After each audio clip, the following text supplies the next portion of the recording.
What's up, everybody? It's your boy Plays here, back with some more reaction videos for you guys. So today we're reacting to the Switch 2, a full teardown of the console. I saw this in my feed and I was like, I am a tech guy. I like to see the inside of hardware. So we're gonna check this out right now. Let's get into it. I'm really turning into a reaction channel. Oh, and before we get started, don't forget to comment, like, share, subscribe, turn on post notifications, all that good stuff. Socials in the description, Discord, TikTok, Instagram in the description, so I can get more views, likes, subs, comments, more clout, more fame, some money. I can stop being a bum, and I can feel somewhat superior. Alright, let's get into it. The OG Nintendo Switch was a great console, but let's be honest, it ended up in the repair shop way too often from things like stick drift, broken USB-C ports, and motherboard-induced charging issues. With the Switch 2 priced at $450, you'd hope Nintendo fixed those problems, but did they? Today, I'm tearing it down to find out if they finally upgraded the joysticks, and does this still have the same charging issues? Also, how repairable is this when something inevitably goes wrong? And there we go. The Switch 2. These Joy-Cons feel so nice. It really brings that Switch snap to life. So this device now has two USB-C ports, which is a huge There's just point something of to be said excitement for me about because a screen this large. Obviously, I know the bezel is there, but when they eventually do stretch this out, which I'm guessing they will with the OLED model, which is probably going to be like 3 years from now, it's going to be so beautiful, so beautiful. And hopefully they do some efficiency gains, that they make some efficiency improvements to the CPU that they did with the OLED model Switch. Well, actually they did it with the V2 Switch, but that was to patch the hardware exploit with the jigs in the side of the rails, so it could prevent people from hacking it. But yeah, I hope they redesign the, well, not redesign, but make the CPU more efficient, so it the battery life lasts longer, because with the 10 times power increase, which is expected given it's been like almost a decade, so a lot of efficiency gains with improving processor architectures and all of that stuff.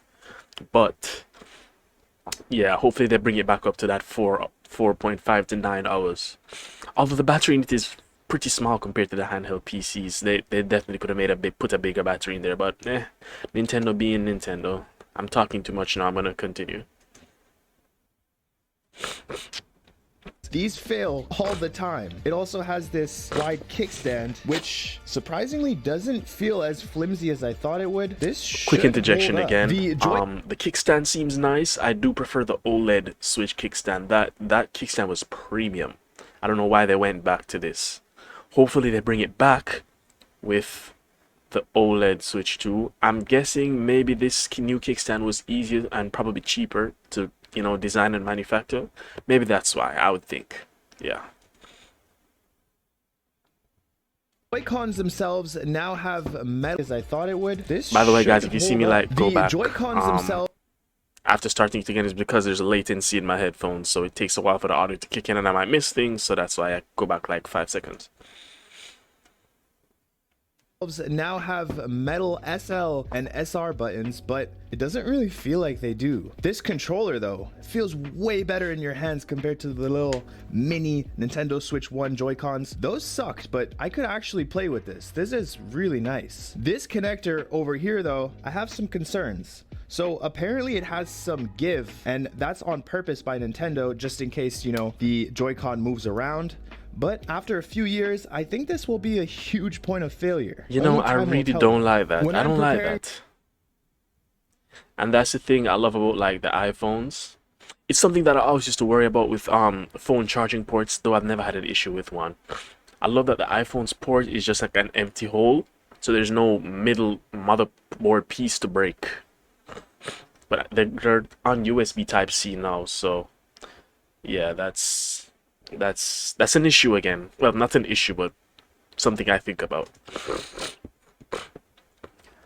for teardowns. Like on this Nintendo Switch, I do so If you much just use the research, Clash Royale it's hard sound. to remember everything. That's where this guy comes in. It's a credit card sized device that's incredibly thin and even has a MagSafe compatible magnetic design, letting it easily attach to your phone. It's quickly become essential for my workflow. It's called the Plod Note, and it helps me accurately remember the precise placement of components and key device details. I record all of my research on new devices like the Switch 2, and it's ready for me to use later. The mind map feature in the app makes organizing ideas absolutely effortless. The Ask AI feature is 10 out of 10. It identifies critical points instantly from past recordings. I can ask it stuff to verify claims, and it works well using my notes as the source, so I know it's accurate. This has 30 hours of continuous recording, 60 days of standby, and 64 gigabytes I should have skipped this a minute ago. allowing me to Oh leave well, my too phone late now. behind and focus entirely on work with just this device. Yeah, let's Privacy go ahead and issues skip are that. an issue with line. Crazy that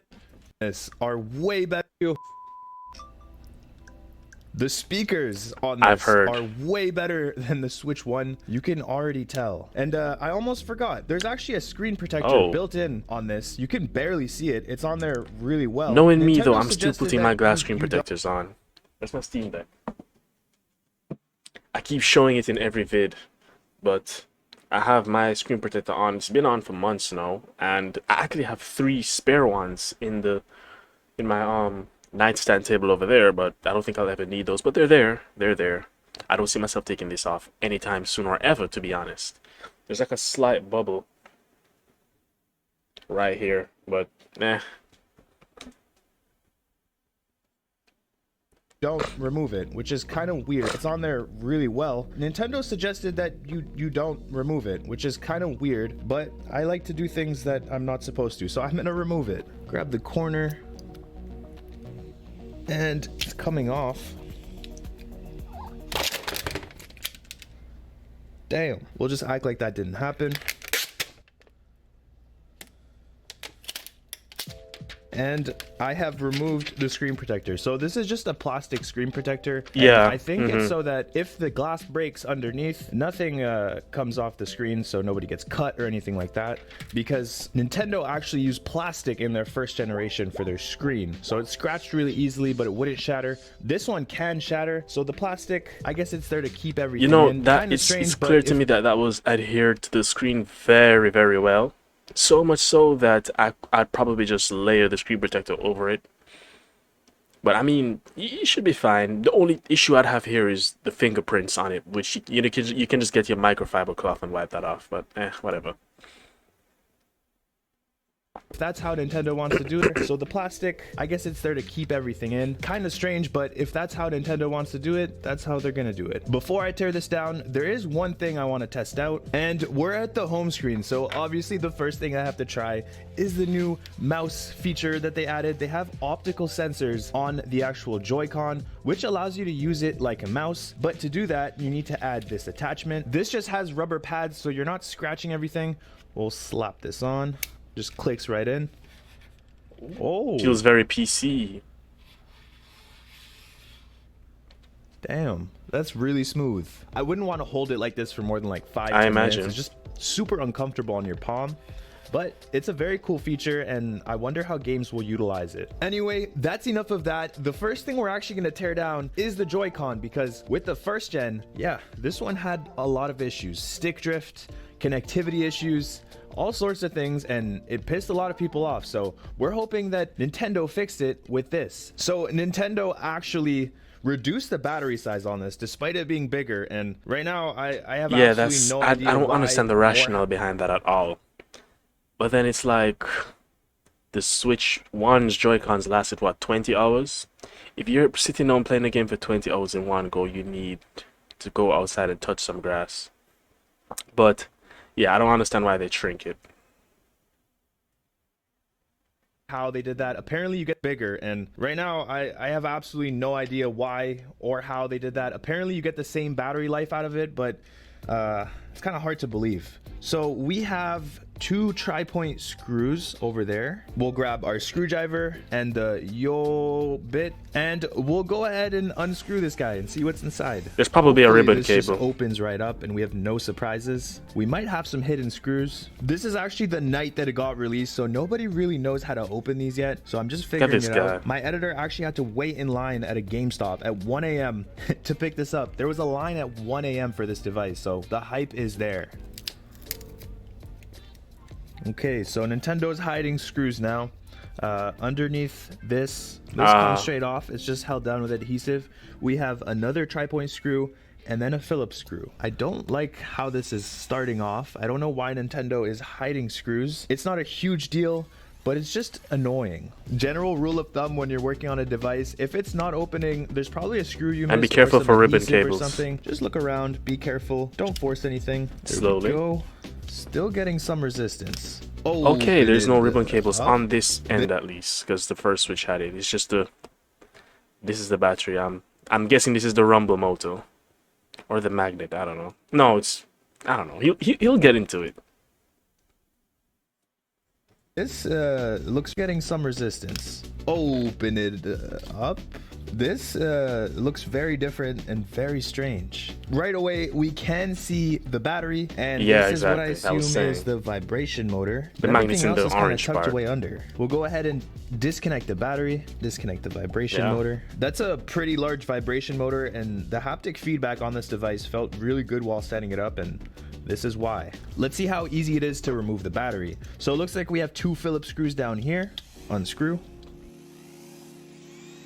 It's still not free. We'll unscrew the one up here. Now we can remove the button that releases the Joy-Con and continue unscrewing because the battery is not yet free. And the battery is loose, but it's also connected to the ZR button. So that's why we couldn't get it off earlier. Unclip this, disconnect the rail, unclip this side. Now we finally have the battery removed. So a bit more complicated than I'd like, but it's removable. So we remove the foam on the battery, but we still can't see how many milliamp hours the battery is. But I think it's pretty cool. It has Nintendo on it. It's a nice little branded battery.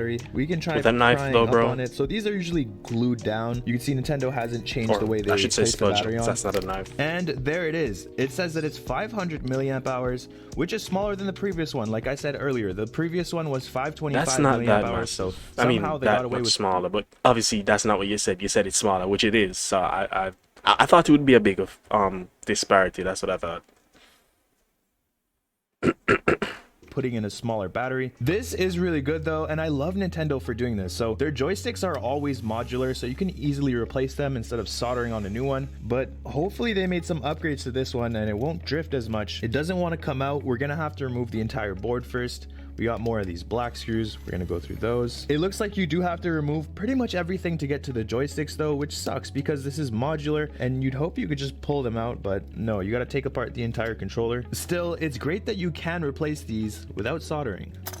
Finally, we can remove the board, and this is its own modular component, which is great. This is the main board for the Joy-Con. We got side A, side B, we have all the buttons, and we have the MediaTek chip. We'll remove the joystick. So this is the Nintendo Switch 1 joystick, and this is the Nintendo Switch 2 joystick.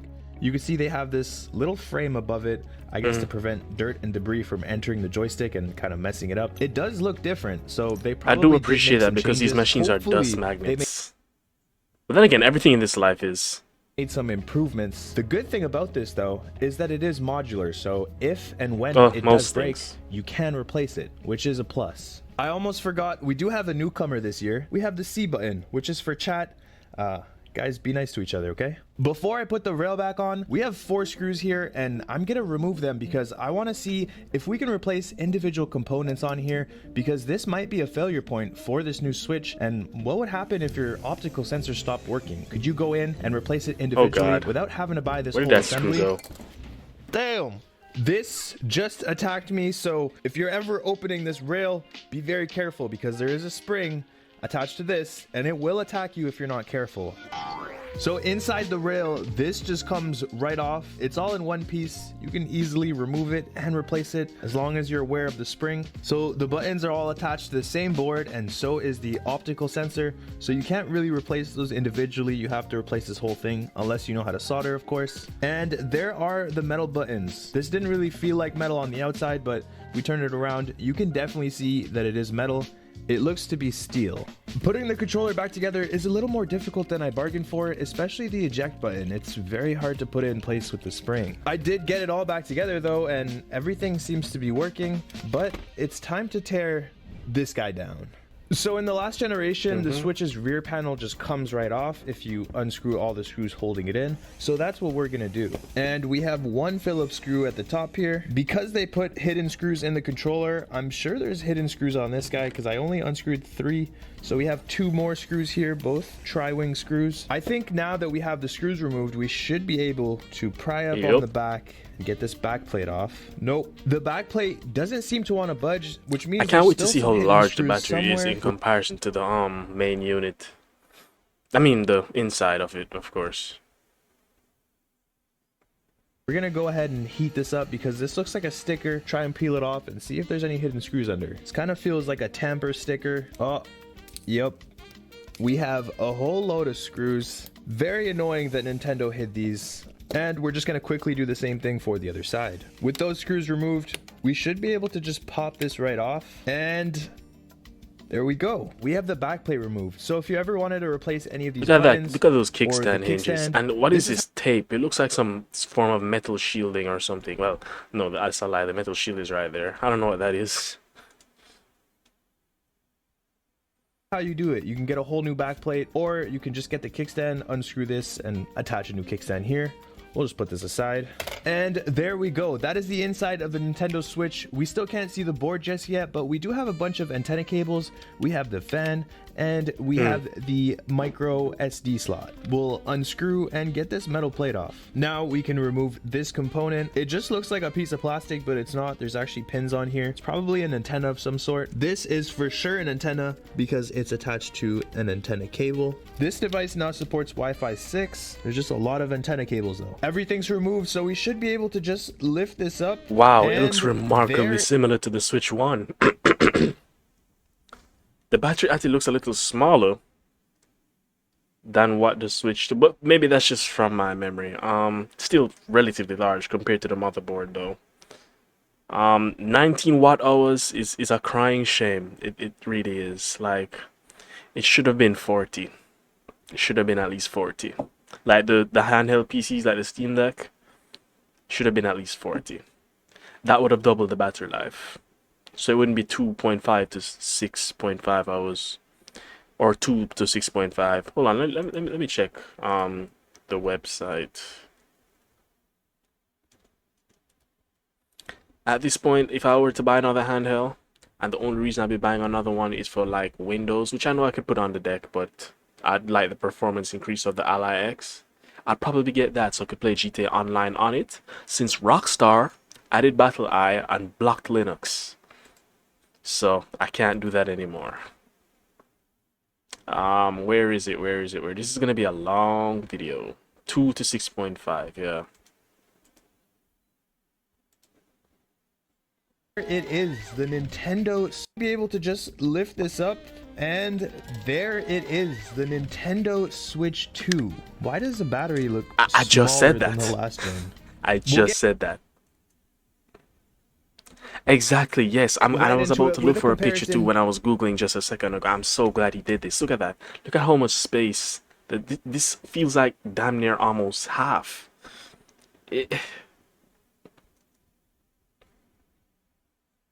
Between the old one and the new one. So the battery is actually larger despite it looking smaller. But then there's also the fact that the Switch 2 is wider, so the battery is going to look smaller in comparison to the entirety of the back. There's also that. And I think it's a little longer as well, if I'm right. So a lot of it is also in the length and the width is decreased. But I don't know. We'll get into it. milliamp hour battery is actually larger despite it looking smaller. It's a 5220 milliamp hour battery. 10, yeah, while I this remember one the is exact number. 4310 milliamp hours. The overall layout of the device seems to be about the same as the Switch 1. Everything's just kind of bigger, and obviously you have the extra USB-C port. The speakers on here look so much better than these ones. These ones were terrible. The USB-C port on the Switch, the top one at least, looks reinforced. It looks really strong. I'm not sure about the bottom. We'll see that in a little bit, but on the old Switch, this was a common failure point. We do a lot of these USB-C port replacements here at the shop. Let's put this away and dive a little bit deeper into the Switch 2. We'll go ahead and disconnect the battery connector, which is right over here. Just pop that right up. Now, obviously at some point you're gonna have to replace the battery, and to do that you're gonna have to remove it. Pull so tabs. let's see if Nintendo prepared us for that. Is that a pull tab? Take some tweezers. I don't think it is. So we're just gonna use a standard method. Grab some alcohol, and we're going to pour a few drops under the battery. Now we'll grab a spudger, wedge that in here. This battery is thick. And we removed the battery. So definitely wasn't a pull tab. They just used a sheet of adhesive on the back. They don't really care about you replacing your battery. We'll put that over there. So if this is a common point of failure, we're gonna see how easy it is to replace, if it's replaceable at all. It does look like there's a connector right over here. There's a flex cable coming right out, connecting over here. So if we disconnect this and pull this flex cable up here, looks like it is wedged under this plastic frame. So let's see what happens when we unscrew. Remove that. That frees up the flex cable. Can this come out? Yep. It's like a little maze. And it does. I'm just hearing the audience You can sound. replace this fairly easily. Sounds like the one if you from want to put it Victoria's. back in, you just have to slide it through, and it looks like the other side is exactly the same. Anyway, I want to that's really what I'm interested now, in. so we're gonna unscrew everything we can see and get this board out. While I was unscrewing, I noticed something really weird. So there's a little bit of liquid metal underneath the battery. Not sure how that got there or what went wrong during the manufacturing process of this device, but that shouldn't be there. Pop off the heatsink and the fan. It looks like the motherboard is now loose. Again, this looks eerily similar to the Switch 1 motherboard.